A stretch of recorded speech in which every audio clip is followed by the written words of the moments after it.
They are on our greeting cards in our museums. Cute, chubby infants with tiny wings, arrows of love in their hands. We call them cherubs. We see them as symbols of innocence, of romance, of a gentle, harmless heaven. But this image, this comfortable, sweet deception, is one of the greatest distortions in religious history. It is a lie, a shadow cast over a truth so terrifying, so alien, so powerful, that it was perhaps easier for humanity to forget it than to face it. The beings the Bible calls cherubim are not gentle. They are not babies. They are guardians of a divine fire, living thrones of cosmic power, beings whose very appearance is a storm of eyes and wings and lightning. They don't carry arrows of love. They carry the flaming sword of God's judgment. Today, we pull back the veil. We shatter the porcelain doll and uncover the burning reality. We ask the question that has been silenced by centuries of art and tradition. Who are the cherubim? And if they are not what we have been told, why was their true nature hidden from us?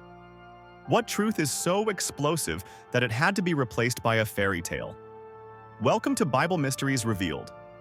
Be sure to like, subscribe, and click the bell icon, because what you are about to learn will forever change how you picture the throne of God. Let's begin with the myth, because to understand the truth, we must first understand the lie. The image of the chubby baby angel, known in art as a puto, comes not from the Bible, but from Greco-Roman mythology. They were the attendants of Eros or Cupid, mischievous little beings representing earthly passion.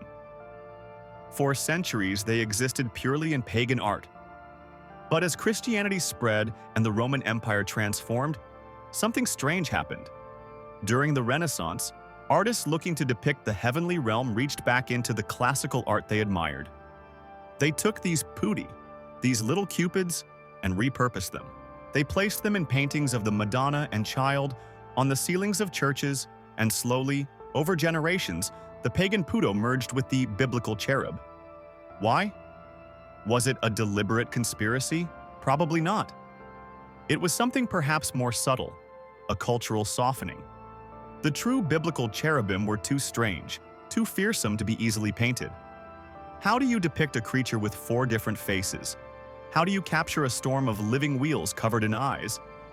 It was easier, more comfortable, to paint a beautiful, innocent child. It made heaven seem safer, more like us. And so, the terrifying guardians of God's holiness were replaced by harmless decorations. The thunder of their wings was silenced by a gentle flutter. A truth was not just lost. It was buried under layers of paint and plaster. But the Bible does not whisper about the cherubim. It roars. It presents a vision so alien it shatters our categories of life. To find this truth, we must open the forbidden pages of the prophets, the ones who saw past the veil and trembled. Our first stop is the very beginning, the Garden of Eden. After Adam and Eve are exiled, Genesis 3:24 tells us, God placed on the east side of the Garden of Eden the cherubim and a flaming sword flashing back and forth to guard the way to the tree of life. Pause here. The very first mention of these beings associates them with 3 things: guarding, a flaming sword, and absolute exclusion. This is not a gentle redirection. This is a terrifying, permanent barrier of divine fire. There is no pleading with this guard, no sneaking past. The cherubim are the embodiment of a divine, no trespassing sign, a living wall between humanity and lost paradise. Their purpose is to enforce a boundary that can never again be crossed. This is not a job for a baby. This is a job for a warrior of unimaginable power. But what did they look like? For that, we must journey into one of the most bizarre and awe-inspiring visions in all of Scripture, to the prophet Ezekiel.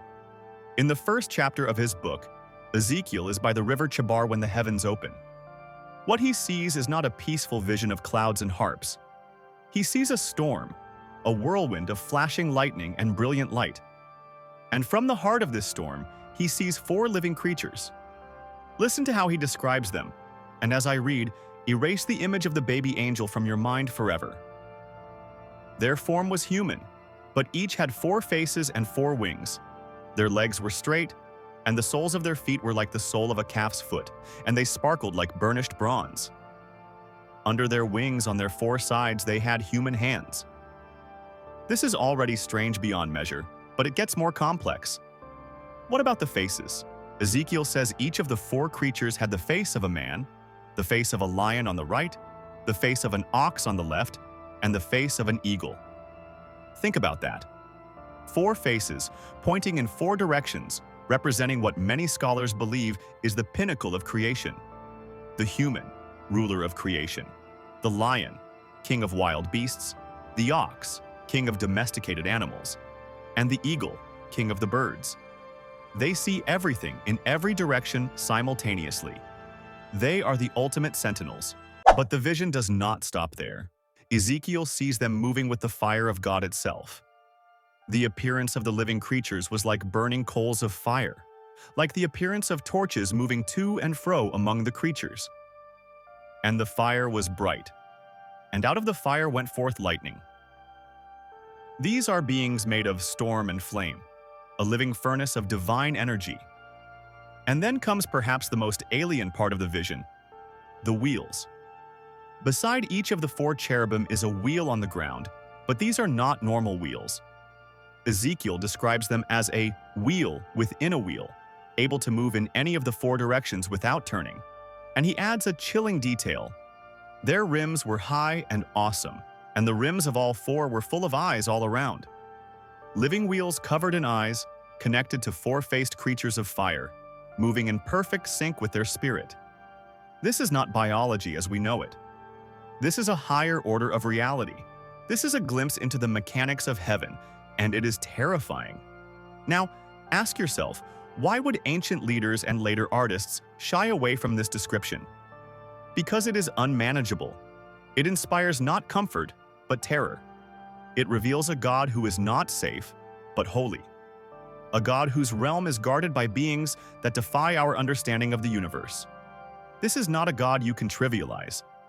The description becomes even more intense in Ezekiel chapter 10, where the prophet realizes these are the same creatures he saw before, and he identifies them by name, cherubim. Here, he sees them as part of a celestial chariot, a living throne. Above the wings of the cherubim is a throne of sapphire, and on the throne is the likeness of the glory of the Lord. The cherubim are not just guards, they are the very transport of God. Their wings are the sound of God Almighty when He speaks. They are the engine of the divine throne, carrying the Creator of the universe. This is their ultimate purpose. They uphold and protect the very presence and holiness of God. This image was so central to ancient Israelite worship that God commanded Moses to build a physical representation of it on earth. On the Ark of the Covenant, the most sacred object in all of Israel, God instructed, "You shall make 2 cherubim of gold. The cherubim shall spread out their wings above, overshadowing the mercy seat with their wings. There I will meet with you." The empty space between the wings of the golden cherubim on the ark was considered the earthly throne of God. It was the place where heaven and earth met, a place so holy it could only be approached once a year by the high priest under penalty of death. The cherubim, once again, were the guardians of that holy space. They marked the boundary between the human and the divine, between the profane and the sacred. So now, we must step back from the visions and the history and ask the question that matters most. What does this mean for us today? Why should we care about the true form of a cherub? The first meaning is a shattering revelation about the nature of God. We live in an age that has made God too casual, too friendly, too much like us. We speak of God as our buddy, our co-pilot. The cherubim destroy that illusion. They reveal that the God of the universe is intensely, terrifyingly holy. He is other. His presence is a consuming fire, so pure that beings made of lightning and eyes are required to simply stand guard around his throne. If the guards are this awesome and terrifying, what does that say about the one they are guarding? Knowing the truth about the cherubim forces us to approach God not with casual indifference, but with reverence and awe. It reminds us that worship is not about feeling comfortable. It is about recognizing an overwhelming, majestic reality that is far beyond us. The second meaning is a warning about the nature of reality itself.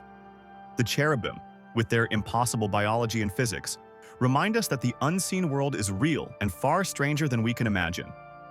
The modern world tells us that what we can see and measure is all that exists. The cherubim stand as a testament that this is not true.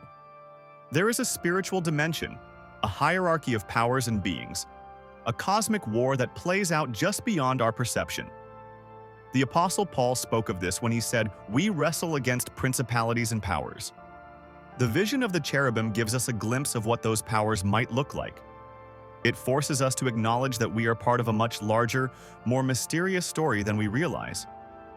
That kind of vision is dangerous to those who want a predictable, material world. It makes people harder to control because they begin to live for a reality greater than the one they see. But there is also hope in this story. Remember their first job, guarding the way back to the tree of life. They were a symbol of our separation from God. For thousands of years, that flaming sword said, "You cannot enter." But then something changed. On the cross, when Jesus died, the Gospels tell us the veil in the temple, the very curtain that separated the holy place from the most holy place where the ark's cherubim resided, was torn in two from top to bottom. That impenetrable barrier, guarded for millennia, was broken. The New Testament book of Hebrews tells us that through Jesus, we now have confidence to enter the holy places. The way has been made open. The cherubim no longer block our path to God. This is the incredible paradox. The same beings that show us God's terrifying holiness also help us understand the depth of His mercy. The God who is guarded by creatures of lightning and storm is the same God who tore the veil and invited us in. So what does this mean for you? It means the next time you see a cute, chubby baby with wings on a greeting card, you can remember the truth. You can remember the burning wheels, the four faces, the sound like a rushing army. And it should not fill you with only fear, but with profound gratitude. Gratitude that the God who dwells in unapproachable light has made a way for you to approach Him. The distortion of the cherubim gave us a harmless, decorative heaven. The truth of the cherubim gives us a holy, awesome God who, against all logic, loves us enough to welcome us past the flaming sword. And perhaps that is the ultimate forbidden knowledge. Not just how terrifying God's holiness is, but how relentless His love is in the face of it. The truth of the cherubim doesn't just change how you see angels, it changes how you see everything. Thank you for journeying with us into this profound mystery. The comfortable images are easy to accept, but the truth, while challenging, is where true awe is found. This is Bible Mysteries Revealed. If you want to uncover more truths hidden within the scriptures, be sure to subscribe and click the notification bell. Until our next revelation, keep seeking.